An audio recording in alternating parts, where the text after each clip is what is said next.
सहायता निधीबद्दल रुग्णांना काय आवाहन करणार?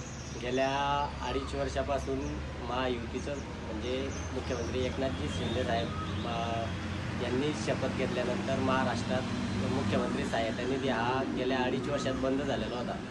त्याचं शिंदे साहेबांनी शपथविधी घेतल्यानंतर तो पुन्हा सुरू करण्याचा निर्णय घेतला आणि जवळपास आज बघायला गेलं तर लाखो रुग्णांना त्याची मदत झालेली आहे.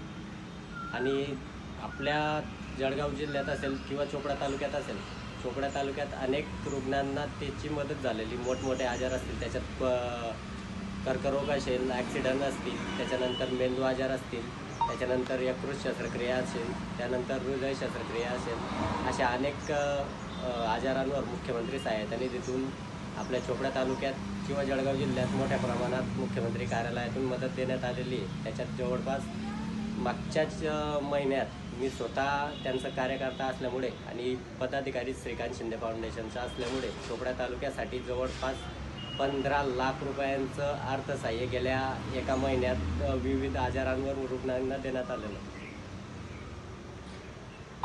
किती रुग्ण असला आजपर्यंत जवळपास 38 ते 40 रुग्णांना, जवळपास आजचा आकडा जर घेतला मागच्या महिन्याचा तर जवळपास 20 रुग्णांना आपण जवळपास त्यांना 10 ते 15 लाखाची मदत केलेली होती. आणि वर्षातलं जर ज्या वेळेस सत्तेत एकनाथ शिंदे साहेब आले तेव्हापासून ते आजच्या काळापर्यंत जवळपास 48,50,000 रुपयांचं अर्थसहाय्य हे फक्त चोपडा तालुक्यासाठी वितरित करण्यात आलेलं आहे. येणाऱ्या काळात मोठमोठ्या आजारांवर घाबरून न जाता याचा लाभ रुग्णांनी घ्यावा आणि मुख्यमंत्री सहायता निधीचा लाभ रुग्णांनी घेतला पाहिजे या मागचा हेतू असल्यामुळे ते सरकार आल्यानंतर पुन्हा चालू करण्यात आलं. किती दवाखाने?